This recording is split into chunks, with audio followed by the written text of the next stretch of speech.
Everything was cold, the floor, the wall. Her bones ached deep inside, limbs trembling where she lay on the stones, naked arms and hands rubbing her chest for some warmth, yet there seemed to be no respite for her today. And it was only going to get worse as night fell.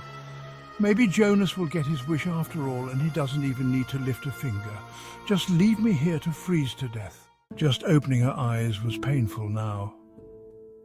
She had decided a while back that there was nothing to see in this room, no use to look around and bear the pain. A tear rolled down her face before crystallizing. She plucked the little bead from her skin and stared at it, waiting for it to melt in her palm, yet it seemed even resistant to that.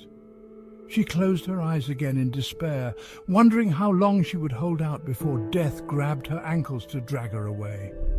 Tired beyond reason, her mind could no longer hold on to reality. She slipped away into the darkness of the dream world. A flash image of a wave swallowing her whole startled her with a violent shake, her mind slipping away, freezing water ripping her brother's hand from her own.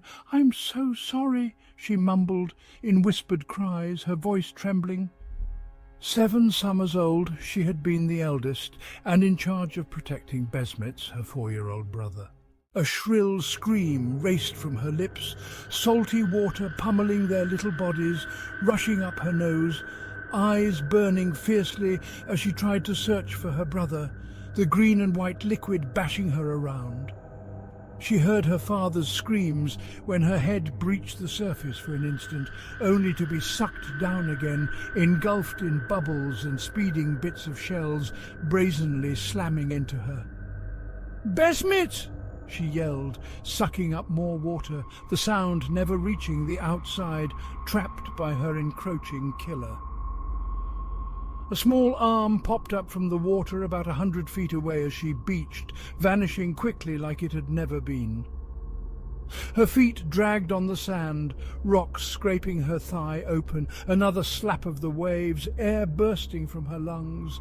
Weak and tired, she fought on, a brave little warrior, muscles aching, mind racing. Something was calling in her ear then, a soft voice, calm and tender, coaxing her to let go, that the end was near, and soon pain would not be there.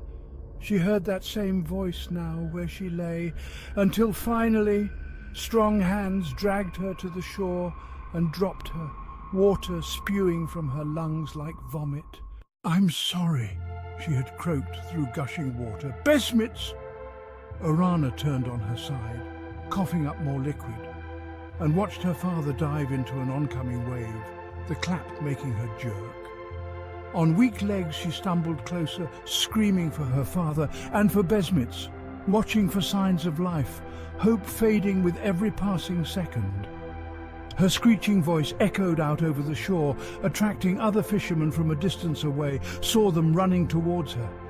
She pointed to the sea as they approached, tears streaming down her cheeks, unable to voice what was going on, the words seemingly unwilling to form. Men dashed into the water, 3, 4 of them, swimming and scanning, diving and shouting her father's name. "Garrick!" It felt like years passed while she waited there on the beach, her own pains forgotten as one man ran up to her, tearing his tunic to tie it around her bleeding leg. "Papa, Besmitz!" she yelled through her cries, watching the sun sparkle off the misting sprays, freezing wind battering her wet body.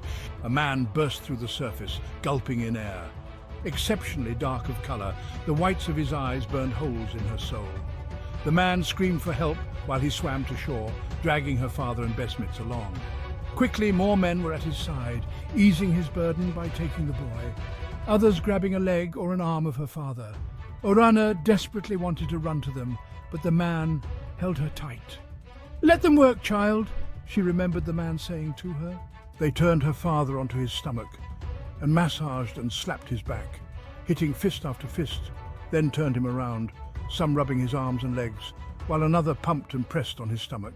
Spurts of water flew from her father's mouth, and he coughed violently, confusion in his face for a few heartbeats before he saw his son on the ground, 2 men working on his boy, trying to expel the liquid from his lungs. "No!" he screamed, and broke free of their grasp to run to his son on unstable legs, collapsing and dragging long, deep ruts into the sand. "Besmits, wake up, my boy." Orana cried all the harder, fighting with the man to let her go. "Papa!"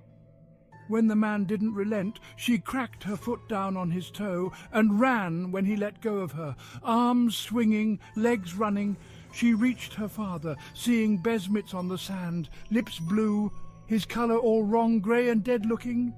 "Besmits!" she yelled, wanting to help, but her father shoved her away, her arse finding the ground quickly.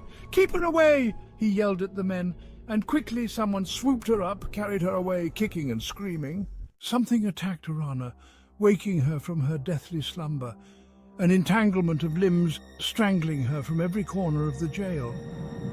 "Get dressed," she heard a cold voice, then realized it was Jonas standing a few feet away. He had thrown her clothes on top of her. Without a word, she quickly put them on, breathing a sigh of relief when she slipped the thick robe on, warmth slowly returning to her bones. "Your weapons are over there," he said, pointing to a bow and a long knife lying near the door.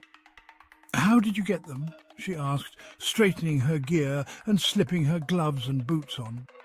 "I swiped them from the far room where 2 guards were talking nonsense and not paying attention.